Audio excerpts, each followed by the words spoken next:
All right, welcome to the Gritty Podcast. I am your host, Brian Call, and I am joined today by my brother, the Gritty Broman. How are you, Brent? Well, thank you. Brent's in front of the camera today instead of behind it. I know. I know you tripped me up when you said that. Well, we're going to talk about elk hunting today, and Brent hasn't done a ton of it, so he's going to keep me honest. Like, he's going to ask questions. If I'm just charging ahead and he's like, wait a minute, I don't get it. I don't get it. Today's podcast is about not calling elk, but killing elk. You see that? Not calling, but killing. Okay. Because I'm not a huge fan of calling elk because it doesn't work that well. I'm just going to lay it all out there. Now, in certain areas, of course, calling elk is one of your only options, one of your best tactics, especially if you're hunting like the Oregon coast, where it's thick. You're relying on sound more than anything. But I'm going to get into this a little bit about kind of the way I like to hunt elk, my kind of philosophy and approach to it. And I hope it gets some of you guys thinking about also not calling elk. Last year, I did a podcast with Brian Barney from Eastman's Elevated, and Brian and I talked about this very thing. And then throughout the season, I killed 2 bulls and in fairly open country, and I didn't use calling for all those hunts. And I just think it's more effective, especially on a lot of public land hunts. So that doesn't make call manufacturers very happy. But I still use calls, and I'll explain in what way. But generally, last year I didn't even bring calls with me. I didn't even have them on my person. I left them back at the truck. So we'll get into that a little bit. Before I do that, elk season is coming up here real soon. We're dropping a film on Sunday, and we're going to let you know right now it's an elk film. And we're going to keep dropping some elk films for the next few weeks because we were planning to drop more bear footage, and we want to get to that. But right now is elk time. And so it's time to get you guys all pumped and stoked on elk hunting. And we have tons of cool elk footage that we want to show you, archery elk. And on this hunt, you're going to see all this open country, wide open country. And that's how I like to hunt elk, in big, broad, open spaces. Generally speaking, open country elk hunts are hard to get tags for unless they're straight up vertical, unless they're vertical units that are wide open. Because open units that are flat are usually draw tags, and everybody wants one because, you can see elk and go after them, and they usually have big bulls with big racks in open country. They're not, you look for some bulls in some dense places, and they got to move through the trees, and they tend to have, I think, just genetically through selective breeding and everything. Yeah, having 7-foot tall fence on your head's hard to walk around in Oregon with. Yeah, and so you tend to get maybe a different shaped set of antlers. In wide open country, bulls can just get giant. They don't have anything to contend with. They're in the wide open, lots of feed.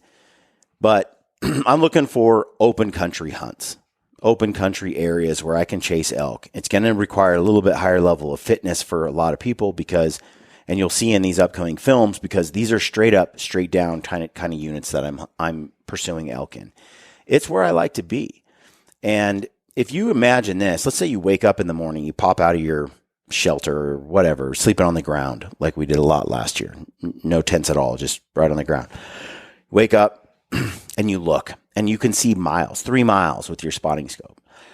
And you're like, oh, there's a nice bull over there, and there's a bull over there, and there's a big herd. There's 70 elk right there. There's 40 over here. And you start looking around, right? Just picture in your mind when you see all those elk, what if it was all forested, all thick country? You probably wouldn't see them at all. You wouldn't see them. And they're fairly dispersed. Like where they're at, there's a lot of them, but between those areas, that's a lot of country. You got to wander around bugling all day, trying to get one to call back to you. And you may or may not walk down the wrong trail, and your wind blows them out or whatever. So when you hunt open country, you get to wake up, look around, and you get to see elk every day. You may not be able to get after one. You may not be able to go hunt an elk, but you'll see elk every day. And I like that. I like waking up and going, there's elk, there's elk, there's elk. and then determining a plan how to get them. To me, it makes it a more fun hunt, more exciting hunt. Now, if you just want to kill a bull, not the bull, then calling works really well. You can call in a nice younger bull and get yourself, a 4x4, 3, a 6, even a young 6 you can pull off of a main herd, and you can get a younger bull through calling. It is really difficult on public land, over-the-counter hunts, which is pretty much what I'm doing. It's difficult in those scenarios to get a mature bull to come into a call. Mm-hmm.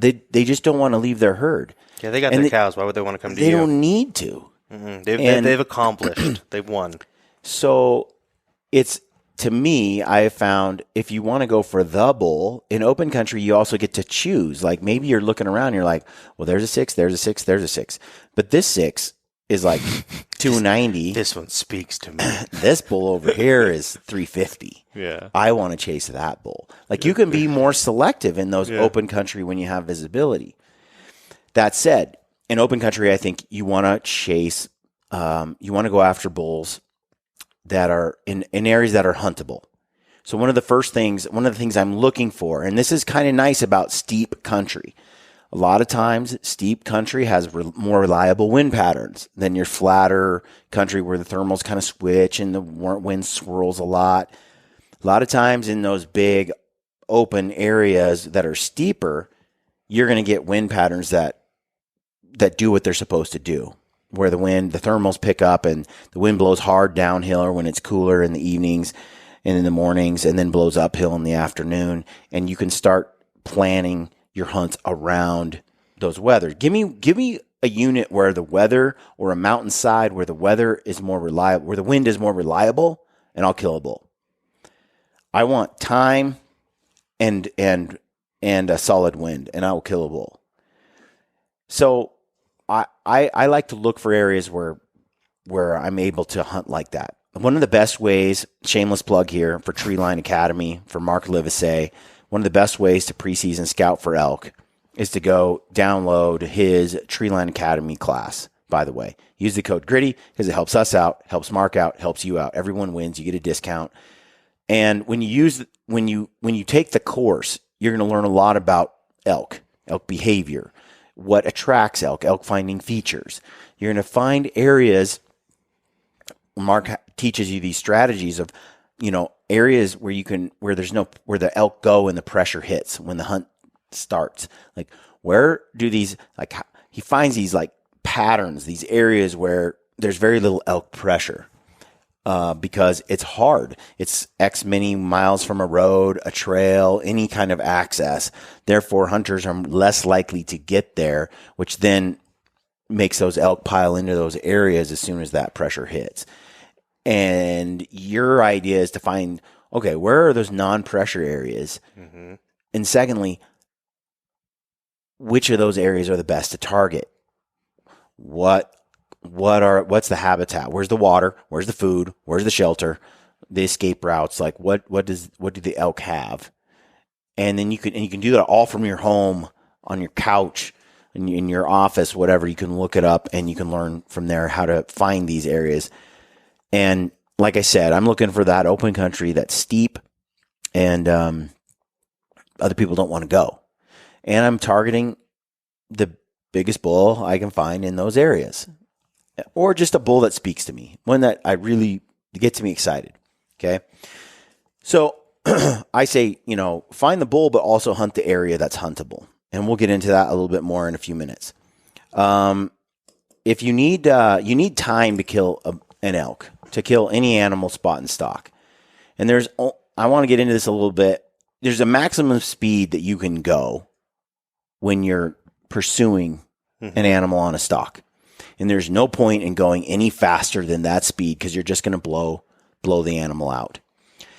And I see a lot of times, one of my pet peeves is when someone goes on a stalk and they're like, well, there's only an hour before dark. And they're like, there's the animal down there. I got 1 hour, But really, you need 3 hours to sneak down this face to get in position.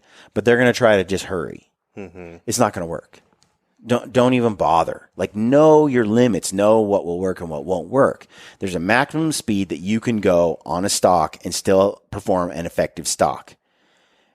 If you go beyond that speed, you might as well not try, because you're just going to blow them out and then have to find more elk later. Which brings me to the next strategy, and that is when you're out there chasing elk or any animal that you're doing spot and stalk on, do everything you can to get as close as you can, but never be discovered. Because as long as you don't get discovered, you're always in the game. You can still salvage this hunt. You can still be successful. You never know what might happen. You'll watch these elk films, hopefully, if you have time, that we're going to drop, like the first one on Sunday. And you're going to see Brad and us like get in close and tight on some elk. And there's going to be mistakes made. And the question is, how do you capitalize on these moments when they're there for you? And I think one of the things that I've kind of internalized is patience. You just be really patient. And if you can sit there when you've crept in on a bull or any animal and you have the mindset that you have walkaway power, like meaning that you can take it or leave it. You can make this happen, or you can let that bull get up, walk around the corner, and you'll keep that hunt alive. So what I mean by that, let's say a bull is right there, bedded, you're within bow range. You don't want to give away your situation. That's another thing I want to touch on, is never give away the element of surprise. The element of surprise is when you're spot and stalk, that's everything. Okay? As soon as you blow a call, as soon as you pipe off on a call, you've now put the ball in the elk's court. Like you've now handed over control of the situation to the animal. That animal might believe that you are in fact an elk, or it might not. But either way, it knows you're there. It's looking for you now. It's alert in a way it wasn't prior to you making a cow call or a bull bugle or any sound whatsoever. And that element of surprise is powerful. As long as that elk never knows that you're there, there's always an opportunity that something might happen in your favor. As soon as you decide to roll the dice and gamble with the call, it's over. It's either going to work or it's not. That bull's either going to do what you want it to do, which it almost never does, or it's not. And that's typically what happens, especially on over-the-counter public land, high-pressure hunts. So my rule is I never give up the element of surprise. I try to maintain it at all costs, that animal never knows that I'm there. And I've talked about this with some people, and they're like, but what happens if that bull stands up out of his bed and he's facing away from you? And then he just walks away, and now you've lost your chance. Well, how do you know that bull won't turn around and come right back a few minutes later? How do you know that when he goes around the corner that he's just not sitting right there feeding? And if you creep around the corner, you'll kill him there. How do you know if you don't back out, he's not there tomorrow and you do it tomorrow? Like, there's so many things that might still work out if you don't blow it. Now, let's look at the alternative. Let's say that bull is bedded and all that, and you call, and he doesn't stand up. And he gets nervous, and then he bolts. Or let's say he stands up, looks at you, or he stands up and he starts to walk away, and you call, and he looks back at you, but doesn't turn towards you. Or he runs. Like, calling isn't going to be that useful. Yeah, or he doesn't react, and like 30 other cows turn their heads and look right at you. That's the other issue, is when you're calling elk, especially in the midst of a lot of chaos, these bulls hear elks all day long. You think you're like doing something like exciting for him, but you're not. He hears cow calls constantly. Big deal. If you bugle, he's like, oh, I've heard those too. Like, it's not as earth-shattering as you think, especially when you're dealing with bulls in open country where they tend to herd up in bigger herds. When you're in a dense unit, treed unit, timbered unit, a lot of times you'll have 8 to 10 cows with a bull, 12. That's the herd. When you're in these open country units, they'll have 30, 40, 50 cows, sometimes 60 or 70 in one herd. It's a different situation. And they're, I feel, far more vocal than bulls in timber because they can see everything. And so, and they're just more amped and they're just feeding off each other a little bit more.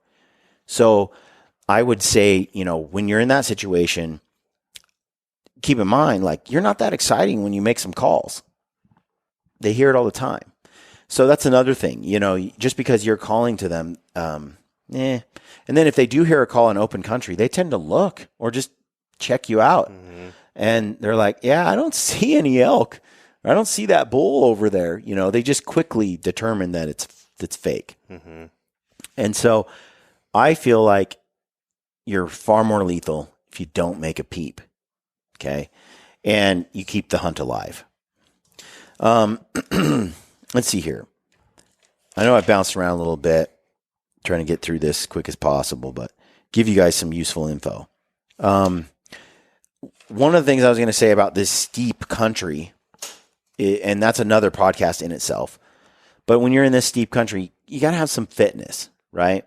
But the other thing, though, is you can move slow and steady. I think it's daunting for some people when they see how steep these places are.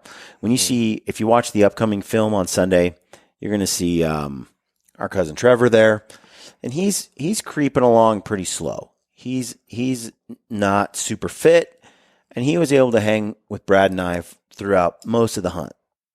We left them up at the top, like glassing a few times and filming with the long lens while we did some stocks.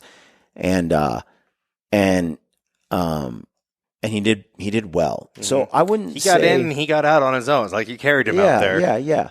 So I wouldn't let, it's just slow and steady. You just got to know that you're going to be going slower than, a guy that's got more fitness than you. So when it comes to strategy, I want to talk a little bit about the thermals, back to the wind. The wind tends to blow hard downhill in the mornings and in the evenings in a lot of these mountain areas. And then in the afternoon, it switches and it blows uphill. What a lot of new hunters, elk hunters don't realize is these elk, they often bed up higher where they feel safe. Then when the wind, let's say they've been there all day, okay, sleeping in the afternoon. It's hot. They don't want to be up and moving around a lot. Then it starts to cool down in the evening. And as the sun starts to cool down, the wind starts to blow downhill.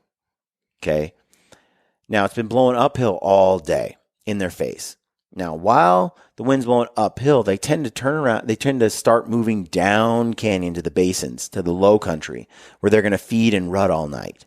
And as they're coming down the hills with the wind in their face, you can't be in front of them to intercept them because they'll smell you. Okay. So it's hard to get at an elk when it's been bedded all day and it's moving to a feeding area in the evening. It's tough unless you have the right terrain features and the right, directional wind, like whether a storm comes in or something like that.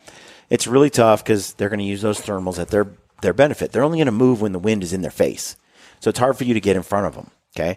And vice versa. In the morning, they rut all night. They scream, they bugle. In the morning, the sun starts to come up. The wind's been blowing hard all night long from high down to low in the basins. When that wind starts to blow uphill, okay, before it switches and blows uphill for the afternoon as the sun comes up, they start moving uphill while the wind is still blowing downhill in their face. Again, they're moving early enough that they can get back to their bedding area, and it's uncanny. They almost get right back to their bedding area right when the wind starts blowing uphill again. Because they know when it's going to switch. They know that's how they make their living, staying alive, is the wind blows downhill, they're going to move uphill while the wind's in their face. Again, it's difficult to get in front of them and intercept them when they're on their way up to where they're going to stay for the day.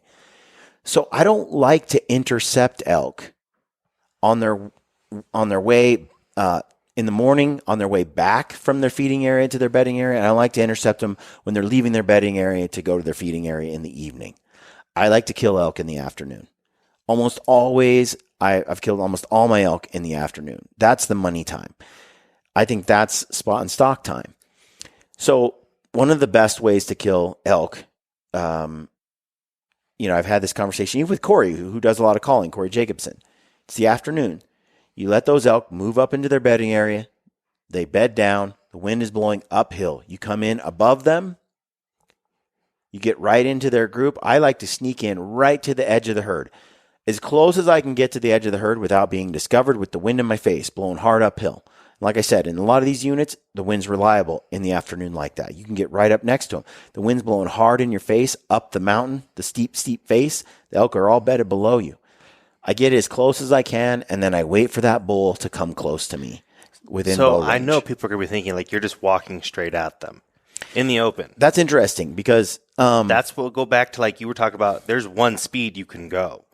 There is. And this is something I talked about at the Ops Elk Summit that sort of surprised me. That was a tidbit that everybody was like, really? What? Tell me more, We're hunting some pretty steep faces, and people look at that and they're like, how are you going to sneak in on those elk? It's the wide open. How can you move into them in the wide open?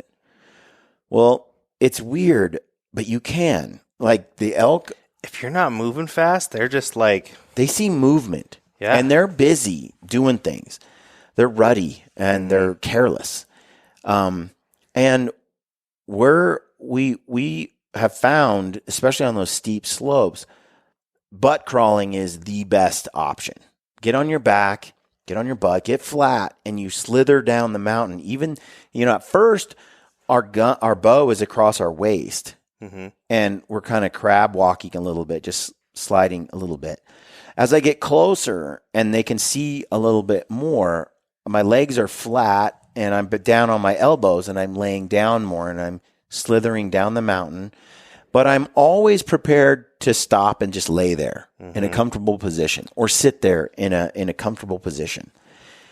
I wear gloves so that I can't get my head stabbed by cactuses and stuff. And I wear like leather ones, and then I wear on my.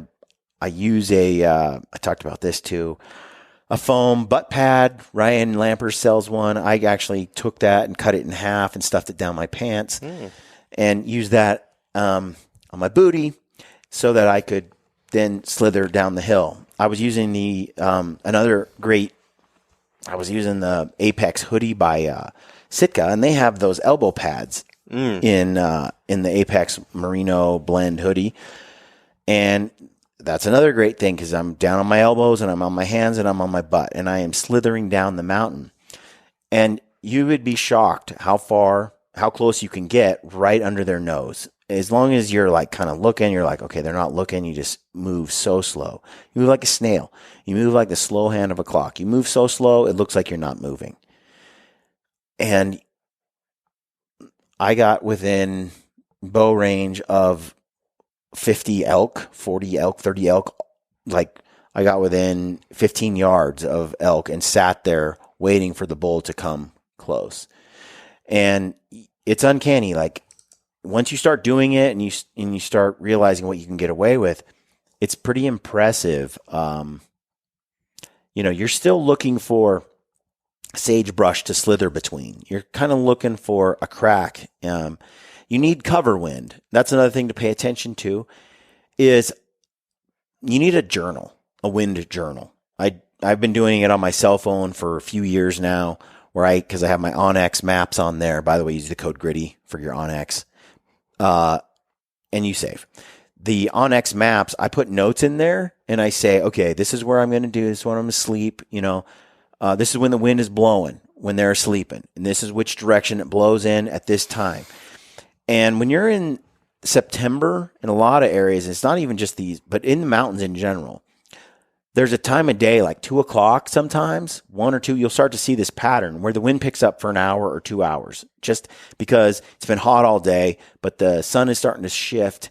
And there's this gusty time of day that hits you, and you start tracking that throughout your hunt. And you're going to know, like, okay, it's dead quiet right now. I can't move any closer, but not to worry. Between 2:30 and 3:30, the wind picks up like major in this area, and then I can sneak down. Usually lasts about an hour, hour and a half, and then those thermals kind of settle, and then the wind kind of dies off and it's still again. Okay, pay attention to those things. When we were hunting in Arizona, there was a certain time of day when the fighter jets will come out and the military will do their jet exercises. Yeah. I would wait for when the fighter jets would come through and do their practices for 30 minutes or whatever, and I could close 100 yards because those things were so loud they covered everything. That's when you make your move. Start paying attention to all those little details and move in those moments. Move when you got a little noise, and then you're just going to have to lay still and wait until something plays out or you can get a little bit closer. We always backed out before the wind switched. We always gave ourselves time knowing through our journal, okay, the wind starts to change around, let's say 6 o'clock and starts to blow downhill. It's when the first wind drift starts to swirl a little bit and you might get busted. We're like, well, it's going to take me an hour to inch my way back up over this hump so that I can get out of this area before the wind switches. So I know that my drop dead time on this stock, I got to kill that bull by, let's say, 5 o'clock. If I haven't by 5, I got to start making my way back out. I got to start slithering my way slowly back out the hill so I can find that bull tomorrow because they don't know I'm there. They still don't know I'm there. Another thing to realize with elk is a lot of guys, especially if you've hunted a lot of deer, if you're hunting a whitetail in some thicket and he finds out you've been there, whitetails kind of freak out. They're like, I don't want to be here anymore. Blacktail, same. They're like, even mule deer, they're like, there's been someone here. I'm not going to come back here for a week, or I'm going to go nocturnal. Elk seem to not do that. Elk, you can walk around into an elk's wallow bedding area. Like, let's say the elk are down low. You can walk through their area, play in their wallow, make a mess, and then leave. And when those elk come back hours later or the next day, they can smell that you've been there, and some of them get a little jumpy. But for the most part, especially if it's the next day, they don't care. It's like they know, oh, this was hours ago, and I don't care. They care about you in the moment. They don't necessarily care about your scent that was left behind. They're not like a deer. So you can get away with moving into areas and then backing out, and moving in and backing out, and moving in and backing out. And they'll kind of go, I smell like the residue of a human, but I don't see them now, and doesn't smell that strong, and I'm cool. And so it pays to back out, especially. You don't have to throw all you don't have to go all Geronimo, because you think, oh, it's blown anyway. It's now or never. It's not like that. So you can back out. So keep a wind journal and then pay attention. So you get as close as you can to the edge of the herd using that wind in the afternoon that's blowing in your face. And you wait and you give yourself that drop dead time. Okay, I have to back out by this time if I'm in it. Now, if you stay there, you might get your chance. You got to decide, am I willing to blow out the herd today and stay another hour? Because you still got an hour before the wind switches, but you need about an hour to back out safely. It depends on how many days you got and whether it's time to roll the dice. I tend to be far more conservative than I used to be. After hunting with Ryan Lampers and watching Stealthy, that man doesn't get busted. He plays the long game, and he's patient.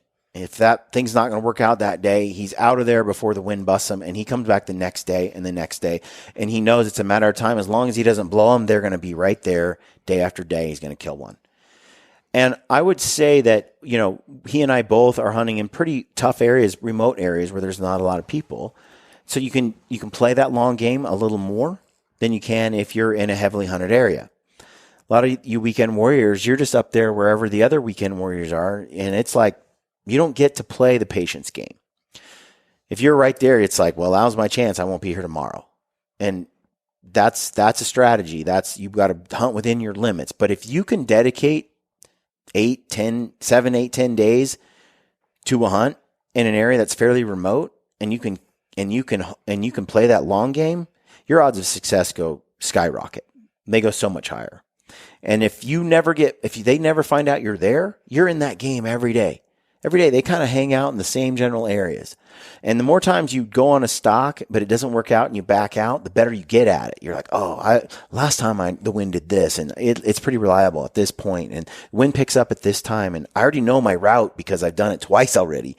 And you just get more and more dangerous as the days go by, especially when you're targeting that same bull and he's kind of doing the same things. So that's kind of my strategy there. Another thing I want to talk about, though, is about wind. Another strategy is to wait for those cloudy days. Wait for that wind to come.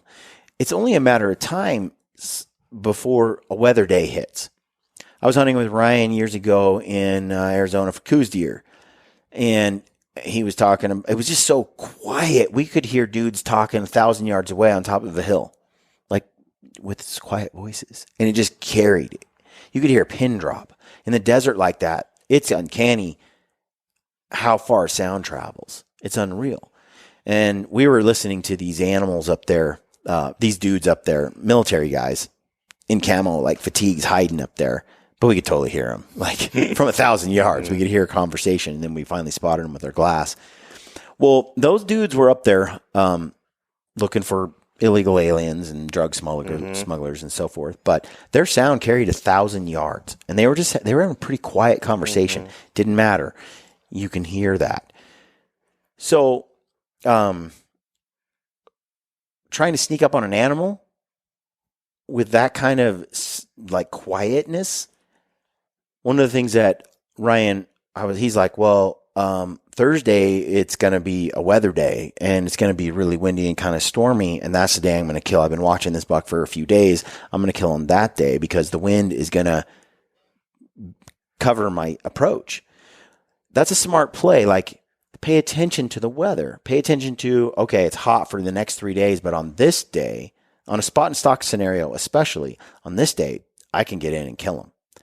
And sometimes in a place like Arizona, all you're doing is kind of watching animals for 3 or 4 days, waiting for a day when it's windy, when you've got the weather, when you've got a little bit of cover, then you're striking. You're going for it. You're just patterning, watching, shadowing them until then that's your moment to strike. And then it passes. It didn't work out. You're waiting 2 more days for the next day when the weather comes, because it's so ineffective to try to kill when it's that still and quiet. And the same thing for elk. When you're doing the spot and stock stuff, you're waiting sometimes for that right weather to hit. If you're not getting windy days every day, you're waiting for that one day with the good directional. But you're patterning, you're following, you're understanding what these elk are doing each day, so you can kill them when that weather comes.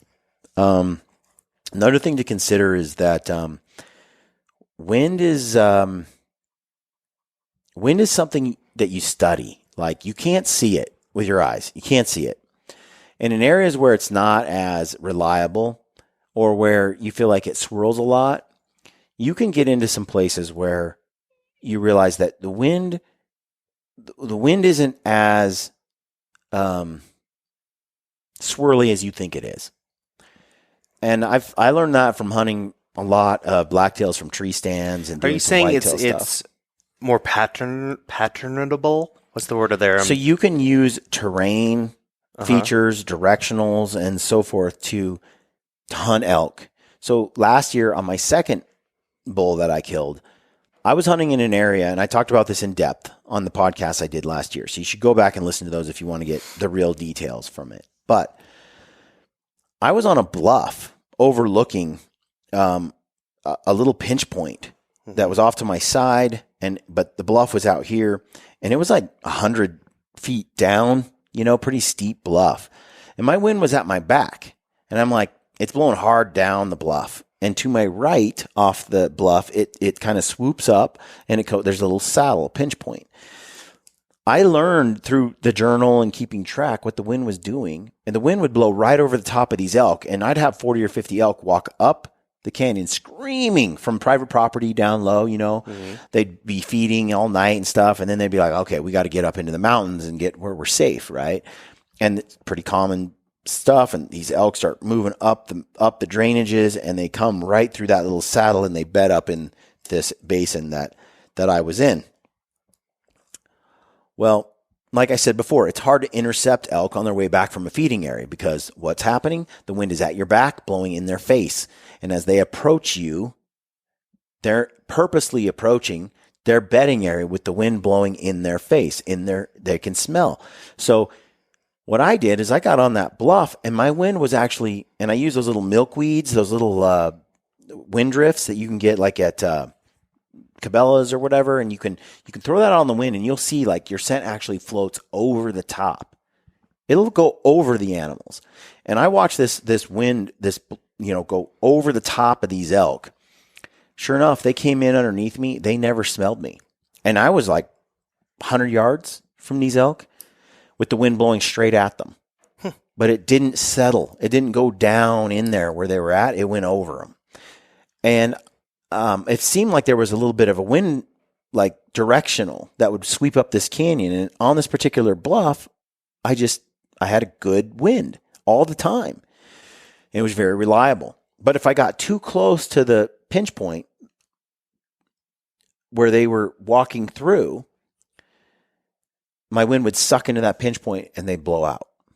I found that out the first time I sat there, and I cheated over there because the 7x7 bull came down into the pinch, and I was like, I knew I probably shouldn't get, just from using my wind checker, I probably shouldn't get closer than 60 or 70 yards from the pinch point. But then he went through the point and was down below me, and I'm like, I can kill him. But you can't beat the wind. And I should have left him there and stayed at my 60-yard point, my 65-yard point. I went back there like 4 days in a row, and that bull came in and out through that pinch point, and I had lots of opportunities to shoot him at 60, 70 yards. I just wanted a closer shot. I wanted a shot where I didn't give away my position. A lot of guys might have cow called to him, ranged him, dialed their sight and shot, or just cow called, got him to stop in the opening, and then taken their 60 or 70 yard shot, and they would have pin gapped or gambled. I don't like that. And keep in mind, had I done that, maybe he would have stopped.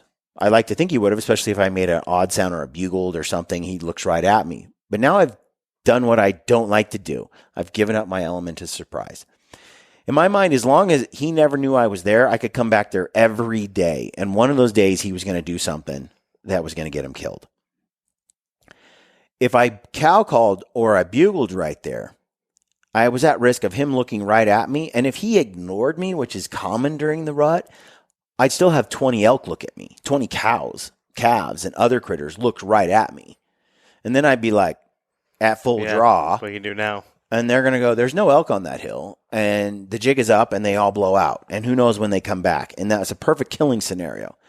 So I feel like, don't give up the element of surprise.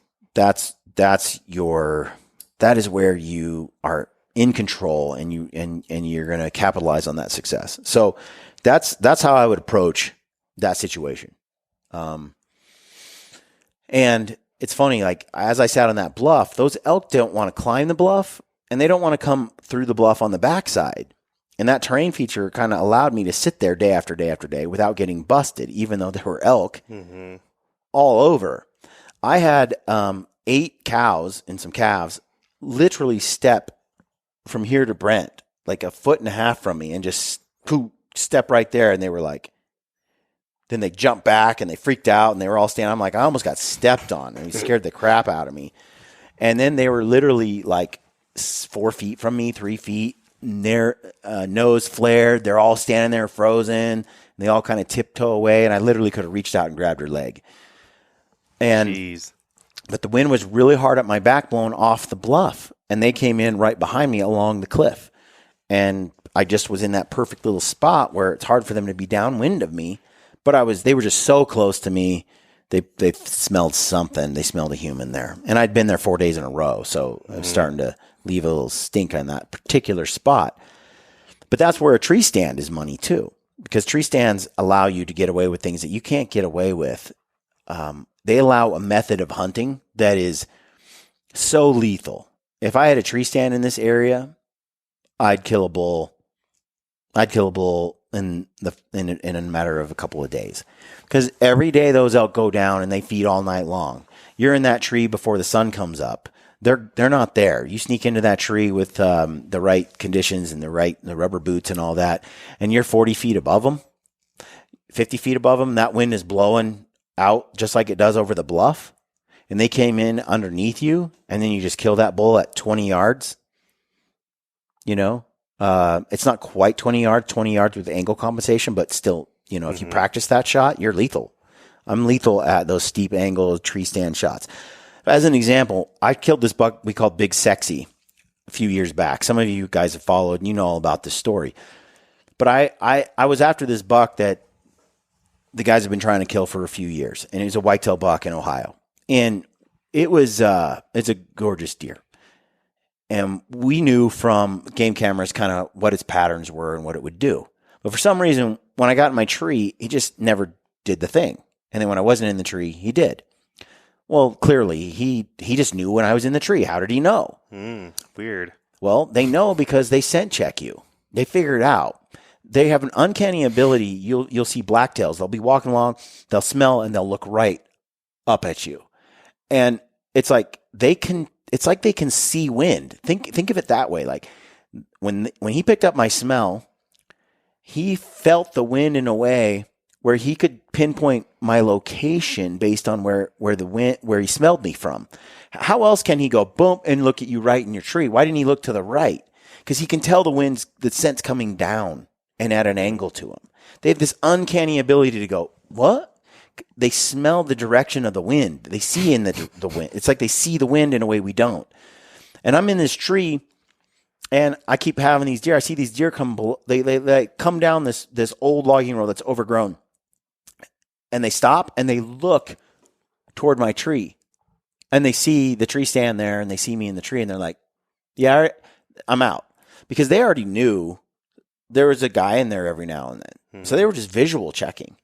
But then they were doing this thing where those that didn't, they still circled around the area to get the wind before they went in to this meadow to feed. So of course they're going to scent check the area to make sure it's safe before they walk through it. What they would do is they'd walk about 50 to 60 yards below my stand, where my wind, if I took a little wind checker, I dropped it, it would drift right down, and they were right where they were checking for like downwind of me, and they'd catch me every time. So I learned from hunting blacktails, you know, on the Oregon coast. Like, I like heights. I climb rocks. I climb trees. The higher I get, the more those thermals stop going down and they just go straight up. They just blow out. So I got my tree stand another 20 feet above that. It was scary. I'm not going to lie. It was like 40 something, 50 feet in there. That's you fall, you're gone. And I'm up there, and it's an ice storm and everything's frozen. But I get up there, and it's the last day. And the last 2 days I climbed to the moon. I'm like, okay, this buck, if he comes through, he's not gonna smell me. Sure enough, I was getting ready to lose hope. It was the last day of a long week. He comes down, he pokes his head out, and he looks down the road and looks in the tree, and it's Big Sexy, and he doesn't see anything.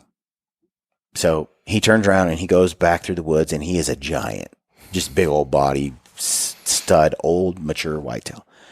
And he comes down below, and he starts scent checking like behind my tree like crazy. And I'm going, you sucker. Because I knew he wasn't going to smell me. I'd already checked it. He'd have to be 200, 250 yards below me. And then by then, I don't even know what my scent's doing, how dissipated it is. Yeah. Can he actually smell it from that far? You know, I'm sure he can smell it from that far, but can he really determine where it's coming from, you know? So anyway, other than the direction of the wind, but he comes under, his nose way up there, and he's searching. And he doesn't smell me. It's like once he feels satisfied, he like kind of trots up, walks right under, like he's like, good, nobody's here, I feel safe.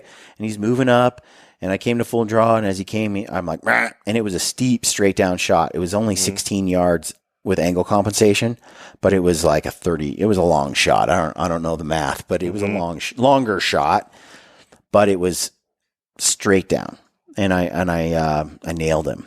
But being up there that high, you're leveraging wind. And in these areas where these elk are in these flatter areas, and where I was on that bluff, there's trees right on that pinch, right where those elk come through that little pinch. And if you're up there in that tree at the same level as the bluff, with the wind that comes across the face there, it's just going to blow. It's pushing too hard to let those elk catch your scent, and they're going to walk right in bow range out underneath you.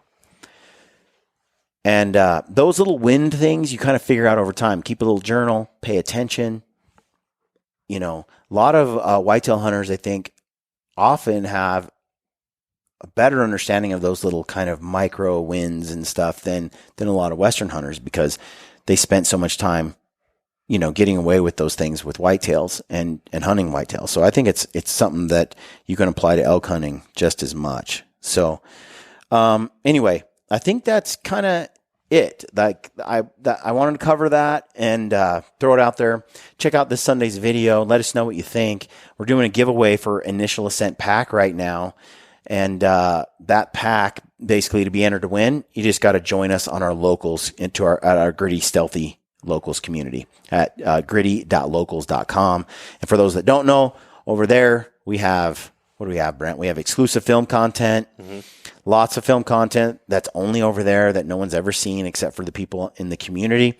We have live streams that we're doing over there a couple days a week with the community where we're engaging direct with everybody, and it's been fun.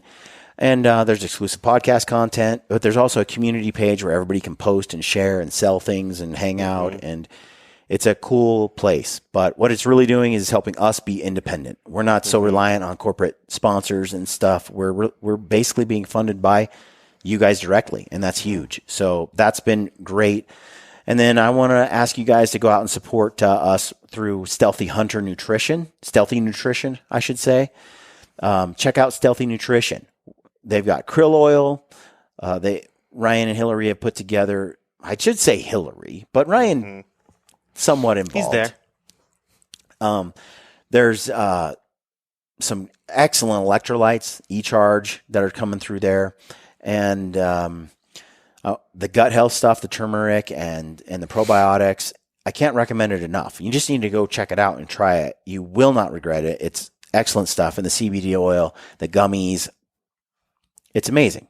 It really is. And for you older dudes like Ryan and I, you need that gut health. You need all those kind of things. And they've got the stack that's money for optimal health. And then support us with Mountain Ops. Check out Mountain Ops. Use the code GRITTY at Mountain Ops. Use the code GRITTY at Stealthy Nutrition. Use the code GRITTY everywhere. But use it at Mountain Ops. I tend to use these Energy and Focus blaze shots. I like the Ignite. That's a big one for me. I take it on all my hunts, the little travel packets. I'm a little bit addicted. But check those out. And just want to say thanks for tuning in. And stay gritty.